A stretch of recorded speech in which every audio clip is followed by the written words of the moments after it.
Saudaraku yang dirahmati Allah, sejak kecil kita selalu diperingatkan untuk tidak bersikap buruk kepada orang tua. Jangan sampai kita menjadi anak durhaka yang suka membangkang dan menyakiti hati orang tua. Karena kita semua tahu ridho Allah berasal dari ridho orang tua juga. Akan tetapi di era sekarang, banyak dari orang tua yang kurang menyadari akan sikapnya terhadap anak. Sehingga sikap yang dirasa benar oleh orang tua ini justru bisa dikatakan mendurhakai seorang anak. Apakah orang tua juga bisa durhaka terhadap anak? Saya mengatakan sangat bisa, dan tanpa sadar sering dilakukan oleh orang tua kepada anak.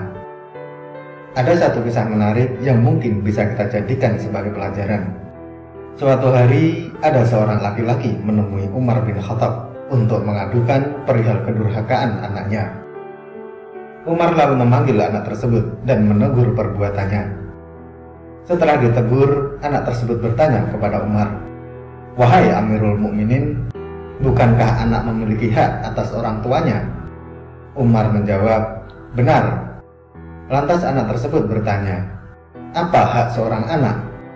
Lalu Umar pun menjawab, "Memilihkan calon ibu yang baik untuknya, memberikan nama yang baik, dan mengajarinya Al-Quran." Kemudian si anak tersebut berkata, "Wahai Amirul Mukminin, ayahku tidak pernah melakukan satupun dari apa yang Tuan sebutkan itu. Ibuku wanita berkulit hitam, bekas budak beragama Majusi. Ia menamakanku Ju'lan, dan dia tidak mengajariku satu huruf pun dari Al-Quran." Mengetahui jawaban si anak, Umar pun mendekati orang tua itu dan berkata, "Engkau datang mengadukan kedurhakaan anakmu, padahal engkau telah durhaka kepadanya sebelum ia mendurhakaimu. Engkau telah berbuat buruk kepadanya sebelum ia berbuat buruk kepadamu." Mendengar jawaban dari Umar, laki-laki tersebut pun meminta maaf kepada anaknya dan berjanji akan mendidiknya dengan baik. Dari kisah tersebut bisa disimpulkan bahwa ada dosa besar yang dilakukan orang tua terhadap anak, entah disadari atau tanpa disadari. Lalu apa saja dosa besar orang tua terhadap anak tersebut? Yang pertama adalah bersikap kasar terhadap anak. Sebagai orang tua, kita sangat tidak dianjurkan untuk memaki anak karena perilakunya yang tidak kita sukai. Apabila kita menemukan sikap anak yang tidak kita suka, hendaknya nasihatilah dengan lembut dan tetap dengan penuh kasih sayang. Rasulullah SAW pernah bersabda, "Sesungguhnya kalian akan dipanggil pada hari kiamat dengan nama-nama kalian dan nama ayah kalian, maka perbaikilah nama kalian." Hadis riwayat Abu Dawud. Oleh sebab itu, marah atau memaki anak sangatlah tidak dianjurkan, apalagi sampai memaki anak dengan memanggil nama yang tidak sesuai dengan nama si anak. Lalu yang kedua adalah pilih kasih kepada anak. Orang tua yang memiliki anak lebih dari satu sangat tidak dianjurkan pilih kasih atau bahkan memberi lebih kepada anak kesayangan dibanding dengan anaknya yang lain. Sehingga yang terjadi adalah ada anak lain yang merasa terabaikan. Sikap pilih kasih orang tua kepada anak bisa memicu putusnya tali silaturahmi antar sesama anak dan bisa menyebabkan kecemburuan sosial di antara anak-anak yang lain. Dalam hadis sahih yang diriwayatkan oleh Imam Muslim pernah dijelaskan bahwa Nu'man bin Bashir pernah bercerita, "Ayahku menginfakkan sebagian hartanya untukku. Ibuku Amrah binti Rawahah kemudian berkata, 'Saya tidak suka engkau melakukan hal ini,' sehingga menemui Rasulullah. Ayahku kemudian berangkat menemui Rasulullah SAW sebagai saksi atas sedekah yang diberikan kepadaku. Rasulullah berkata kepadanya, 'Apakah engkau melakukan hal ini kepada seluruh anak-anakmu?' Ia berkata, 'Tidak.' Rasulullah SAW berkata, 'Bertakwalah kepada Allah dan berlaku adillah kepada anak-anakmu.' Ayahku kemudian kembali dan menarik lagi sedekah itu. Hadis riwayat Muslim. Dari hadis tersebut bisa disimpulkan bahwa kita sebagai orang tua sangat dianjurkan untuk berlaku adil kepada setiap anak menurut kebutuhannya masing-masing. Oleh sebab itu, sebisa mungkin hindari pilih kasih kepada salah satu anak. Karena dengan berlaku adil menurut porsinya, insya Allah akan terjalin silaturahmi antar anak sampai kapanpun. Lalu yang ketiga adalah membanding-bandingkan anak. Kebiasaan orang tua yang membanding-bandingkan anak akan menimbulkan perasaan rendah diri pada anak yang lain. Apalagi jika hal yang dibandingkan adalah sesuatu yang di luar kemampuan anak atau justru yang menjadi kelemahan dari si anak. Hal ini akan mempengaruhi pikiran juga perasaan dari anak ke orang tua. Contoh mudah yang bisa kita lihat atau bahkan sering kita lakukan sendiri adalah membandingkan nilai pelajaran anak dengan temannya yang memiliki nilai jauh lebih tinggi. Padahal kita semua tahu belum tentu setiap anak mempunyai kemampuan yang sama. Bisa jadi si anak lebih cerdas dalam matematika namun lemah dalam bahasa. Apabila hal tersebut terjadi pada salah satu anak dari saudaraku semuanya, maka yang harus dilakukan adalah menguatkan hati si anak dan mendukung sepenuhnya apa yang menjadi bakat dari si anak tersebut. Kemudian yang keempat adalah mengekang kebebasan anak. Membiarkan anak bermain adalah salah satu hal yang sangat penting dalam masa pengenalan lingkungan dan menemukan jati dirinya. Yang terpenting adalah tetap harus diberikan arahan mana yang baik dan mana yang kurang baik.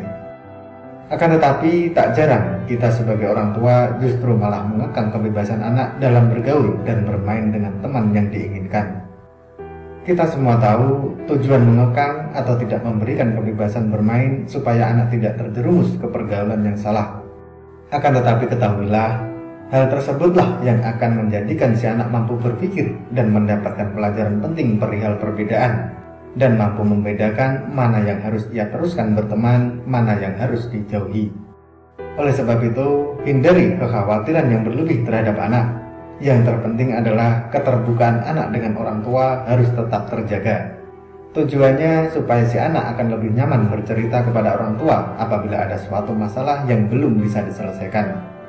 Disinilah kesempatan kita sebagai orang tua untuk mengarahkan dan memberikan pengetahuan kepada anak mengenai baik dan buruknya akan suatu hal. Lalu yang kelima adalah mendoakan keburukan kepada anak. Berdoa bukan hanya di setiap selesai mengerjakan ibadah saja.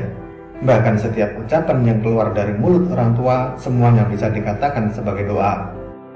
Terkadang kita sebagai orang tua tidak sadar apabila mendapati anak yang tidak mematuhi perintah, kita langsung berkata buruk kepada anak. Padahal setiap ucapan yang keluar dari mulut orang tua merupakan doa yang bisa jadi langsung dikabulkan oleh Allah Subhanahu wa taala. Abu Hurairah radhiyallahu an berkata bahwa Rasulullah Shallallahu alaihi wasallam pernah bersabda, ada 3 doa yang dikabulkan: doa orang yang teraniaya, doa musyafir, dan doa keburukan orang tua atas anaknya. Hadis riwayat Tirmidzi. Pesan saya kepada orang tua adalah berhati-hatilah dalam berbicara kepada anak. Berpikirlah terlebih dulu apabila hendak marah kepada anak, dan hindari sebisa mungkin terbawa emosi saat marah kepada anak, apalagi sampai menyumpah si anak dengan ucapan yang kurang baik. Karena hal tersebut bisa saja terjadi kepada si anak di kemudian hari. Dan jika memang benar terjadi, barulah kita akan menyesalinya.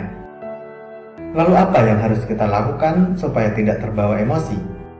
Hal yang bisa kita lakukan adalah memperbanyak istighfar terlebih dulu. Lalu tanyakan alasan kepada si anak perihal apa yang menurut kita menjadi kesalahan dari si anak.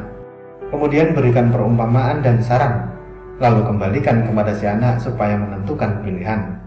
Insya Allah si anak tidak merasa tersakiti hatinya dan mampu berpikir bahwasanya hal yang dikerjakan tersebut kuranglah baik dan harus ditinggalkan. Lalu yang keenam adalah tidak memberi pendidikan kepada anak. Yang dimaksud pendidikan dalam hal ini bukanlah sekedar pendidikan sekolah saja, akan tetapi juga menyangkut berbagai macam aspek kehidupan. Misalnya adalah pendidikan agama, sosial, budaya, dan lain sebagainya. Setiap orang tua wajib memberikan pembekalan keterampilan kepada setiap anak-anaknya, sehingga keterampilan tersebut bisa menghantarkan anak untuk menemukan jati diri perihal menemukan kehidupan yang bahagia dunia maupun akhirat. Apabila kita mengabaikan pendidikan anak, maka bisa dikatakan anak tersebut layaknya anak yatim, padahal masih mempunyai kedua orang tua. Ada syair Arab yang mengatakan, anak yatim itu bukanlah anak yang telah ditinggal orang tuanya dan meninggalkan anak-anaknya dalam keadaan hina. Sesungguhnya anak yatim itu adalah anak yang tidak dekat dengan ibunya yang selalu menghindar darinya, atau ayah yang selalu sibuk dan tidak ada waktu bagi anaknya. Kalau kita menyimpulkan, syair tersebut ingin menyampaikan bahwa perhatian adalah kunci penting dalam mendidik anak supaya sukses di dunia dan akhirat. Adalah sebuah bentuk kedurhakaan terhadap anak apabila kita sebagai orang tua justru tenggelam dalam kesibukan, sehingga yang terjadi adalah kita lupa untuk mengajarkan anak tentang akidah agama. Rasulullah SAW pernah bersabda, "Ajarilah anak-anakmu sholat saat mereka berusia 7 tahun, dan pukullah mereka bila tidak melaksanakan sholat pada usia 10 tahun." Hadis riwayat Tirmidzi. Oleh sebab itu, marilah kita sebisa mungkin menjadi orang tua yang bisa dijadikan panutan bagi anak-anak kita. Semoga Allah Subhanahu wa Ta'ala selalu melindungi dan menjauhkan kita semua dari perbuatan tercela semasa hidup di dunia. Amin, amin ya rabbal alamin. Wallahu a'lam bishawab. Semoga materi ini bermanfaat. Sampai ketemu pada materi berikutnya. Dan wassalamualaikum warahmatullahi wabarakatuh.